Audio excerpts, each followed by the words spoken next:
राधे, हर हर महादेव। आज हम पढ़ेंगे चैप्टर 1 का क्रॉप प्रोडक्शन एंड मैनेजमेंट। उसमें आपको मैंने क्रॉप के बारे में बताया था, क्रॉप के टाइप्स बताए थे, क्रॉप्स के एग्जांपल्स बताए थे with hints. Now we are just going to study how the process और steps of the crop production. कितने स्टेप्स हैं जिसको हमें इन्वॉल्व किया जाता है क्रॉप प्रोडक्शन में। तो सबसे पहला वर्ड जो आता है हमारा आता है tilling. Tilling means loosening and turning of the soil. Soil preparation is important to grow the plants.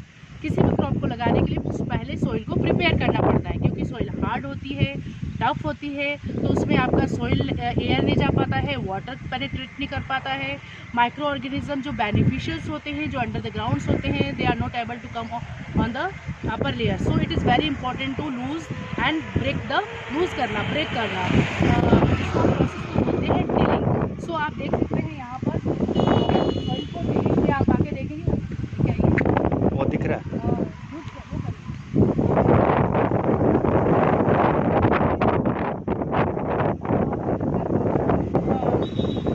Instrument like वो एंड स्पैड एंड ट्रैक्टर, आप देख सकते हैं उनकी हेल्प से हम मिट्टी को लूज़ कर सकते हैं। लूज़ करने के बाद सॉइल क्या होती है, देखिए कितनी सॉफ्ट एंड नरम हो जाती है, जब बोलेंगे सप्पल हो जाती है। तो इसमें क्या है, रूट्स दिखाई दे रही है आपको, देखोगे, और जो माइक्रो न्यूट्रिएंट्स होते हैं जो बहुत नीचे होते हैं वो भी आ जाते हैं। तो इस तरह से टीलिंग इम्पॉर्टेंट है। उसके बाद का सेकंड प्रोसेस जो है लास्ट। सो हमने जो पढ़ा, फर्स्ट जो टॉपिक था बेटा प्रिपरेशन ऑफ सॉइल, जो हमने जस्ट देखा था कि सॉइल को प्रिपेयर कैसे किया जाता है। तो with the help of so many instruments we just prepare the soil. उसमें आपका डिगिंग आता है, turning of loosening of the soil. ये इंपॉर्टेंट क्यों है ये भी मैंने बता दिया, ताकि एयर पेनिट्रेट कर सके, हवा पेनिट्रेट कर सकते हैं, सॉरी एयर बोले चाहे वाटर बोले, जो मिनरल्स हैं वो ऊपर आ सके, और जो micro organisms which are very useful for the production of the crop वो भी ऊपर की तरफ आ सके। इसलिए प्रिपरेशन ज़रूरी है, ठीक है, कि हार्ड सरफेस पे हम प्लांट्स को ग्रो नहीं कर सकते हैं। सेकंड जो स्टेप होता है सोइंग ऑफ सीड्स। ये हमारे सीड्स की शॉप है, सीड सेलर है ये। अभी एक्चुअली ये क्लोज है, यहाँ पर बीज मिलते हैं। तो कभी भी हमें प्लांट्स को पहले हमने सॉइल प्रिपरेशन कर लिया, फर्स्ट पॉइंट नोट कर लेंगे सभी बच्चे कॉपी में कि सॉइल को प्रिपेयर करते हैं। सेकंड पॉइंट होता है आपका सोइंग ऑफ सीड्स, बीज को बोना।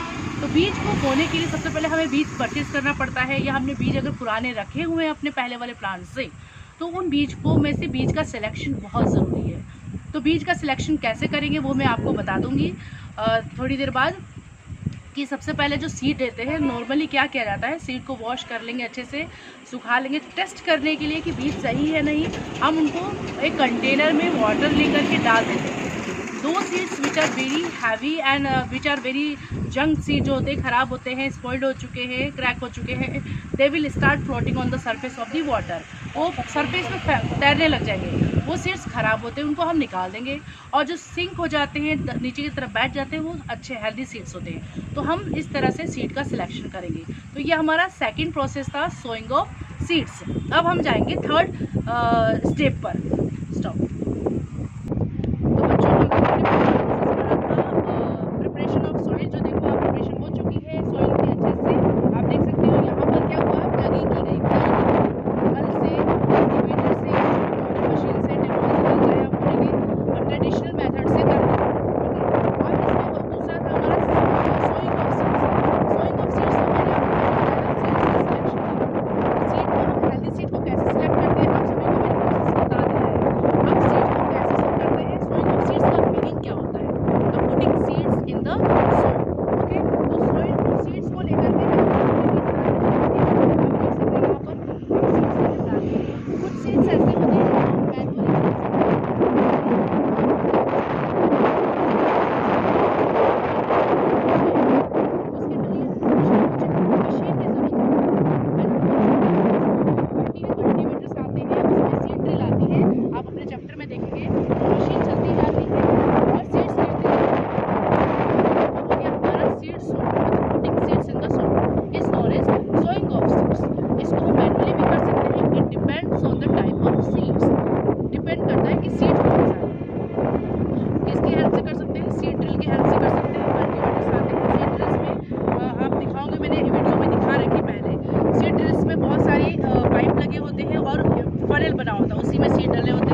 इक्वल डेप्थ में सीड गिरते जाते हैं। डिस्टेंस इक्वल होता है और जो हम बोलेंगे डेप्थ भी इक्वल होता है।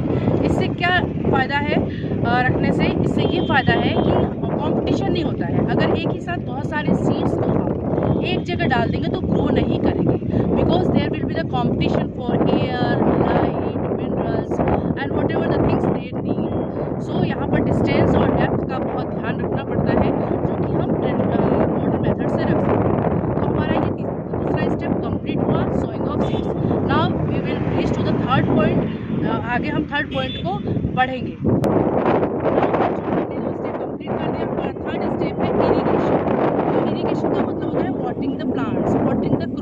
पौधों को पानी देना। आप देख सकते हो यहाँ पर क्रॉप्स जो थोड़े थोड़े हमने बोए थे, वो उनको एक्चुअली हम पानी डालेंगे तब जाके थोड़े बड़े होते हैं। तो यहाँ पर फार्मर्स ने इरिगेशन कर दिया है। इरिगेशन के मेथड्स डिफरेंट टाइप्स के हो सकते हैं।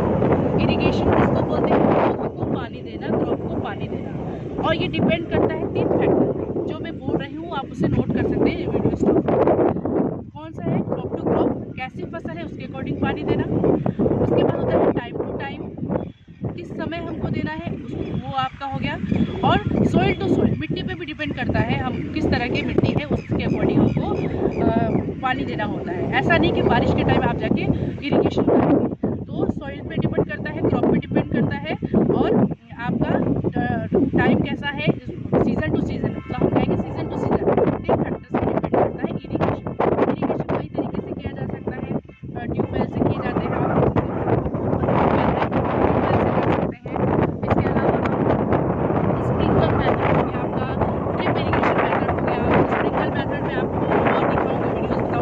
जिसमें नोजल चलता रहता है और दूर दूर तक पानी जाता है। स्प्रिंकल मेथड का यूज़ कहाँ करते हैं? जहाँ पर जो सॉइल होती है वो अनइवन होती है, बराबर नहीं होती। पानी ऐसे ऊपर तो जा नहीं सकता है, तो स्प्रिंकल से घूमता तो दूर दूर तक पानी पहुँच जाता है। ड्रिप इरीगेशन का कहाँ करते हैं? जहाँ पर पानी की बहुत ज़्यादा स्कैरसिटी होती है, वाटर की कमी होती है, वहाँ ड्रिप इरीगेशन मेथड करते हैं। तो यहाँ पर बहुत से सोर्सेज ऑफ इरीगेशन आपका हो गया, कैनल हो गया, रिवर हो गया, टैप हो गया, हम बोलेंगे ट्यूबवेल मेथड्स हो गए, ठीक है। ट्रेडिशनल मेथड्स भी हैं और आपके वो मेथड्स भी हैं।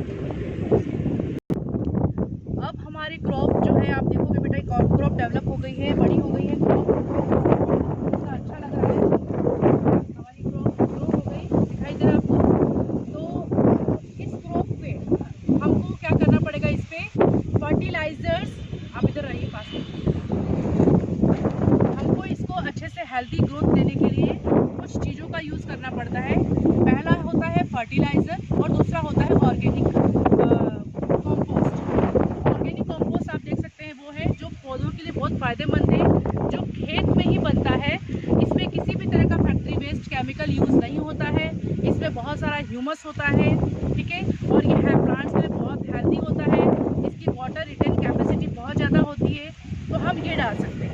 और एक आता है फर्टिलाइज़र, जो केमिकली जो फैक्ट्री में बनता है, और इसको हम थोड़े अमाउंट में डालते हैं, ज़्यादा इफेक्टिव होता है, बट लॉन्ग टर्म तक यूज़ करने पर वो हमारे प्लांट्स को, हमारे फसलों को नुकसान पहुंचा सकता है। तो इसीलिए हम क्या करते हैं, ज़्यादातर आज के टाइम में जो हम बोलेंगे वो ग्रीन हो रहे हैं, तो हम ऑर्गेनिक को यूज़ करना ज़्यादा प्रीफर करेंगे। तो इस तरह से पहला आपका प्रिपरेशन ऑफ सॉइल था, दूसरा सोइंग ऑफ सीड्स था, थर्ड आपका इरिगेशन हो गया, फोर्थ आपका आपने फर्टिलाइजर को यूज़ किया और ऑर्गेनिक कंपोस्ट को यूज़ किया। इससे हमारी पौधे आपको आ रही है, आपको बड़ा अच्छा लग रहा होगा। इसमें मुझे गाना गाने का भी बहुत मन कर रहा है, लेकिन गाऊंगी नहीं अभी क्योंकि टाइम नहीं है। अब हम आगे स्टेप पे चलते हैं। नेक्स्ट स्टेप पे आ रहा है weeding. Weeding is very important. Weeds होते हैं अनवांटेड प्लांट्स। आप देखिए ये हमारा अनवांटेड प्लांट्स है। हमारे मेन क्रॉप में ये अनवांटेड प्लांट्स, इसके साथ ये जो देखो अनवांटेड प्लांट लगा है, जो प्लांट्स हम नहीं चाहते हैं, हमारी अगर क्रॉप के साथ लग जाता है तो उसे हम वीड्स कहते हैं। और रिमूवल ऑफ वीड्स जो होता है, वीडिंग कहलाता है। जैसे मैंने इसको रिमूव कर दिया तो ये हमारा हो जाएगा weeding. What am I doing? I am doing weeding. इसको भी वीडिंग कहते हैं। तो वीडिंग हम हाथों से भी कर सकते हैं और केमिकल मेथड से भी कर सकते हैं। उसमें क्या करते हैं, केमिकल स्प्रे करते हैं जिससे वीड्स खत्म हो जाते हैं और मेन क्रॉप पे कोई किसी तरह का साइड इफेक्ट नहीं होता है। लेकिन वीडिंग करते समय ध्यान रखना चाहिए, हमें मास्क पहनना चाहिए, ग्लव्स पहनना चाहिए, क्योंकि वो केमिकल होता है तो हमें नुकसान कर सकता है, फार्मर को नुकसान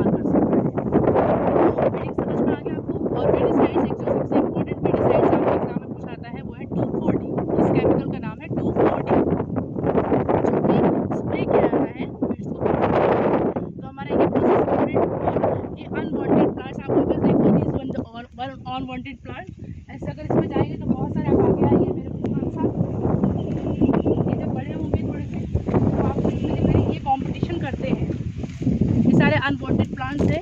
इसके साथ खरपतवार हम बोलेंगे, जो गाजर घास है पाइथेरियम वो भी लग जाता है, तो उसको भी हटाना बहुत ज़रूरी होता है, क्योंकि कंपटीशन करता है मेन क्रॉप के साथ और जीत भी जाता है, इसलिए हटाना बहुत ज़रूरी है। वीडिंग हो गया हमारा कंप्लीट।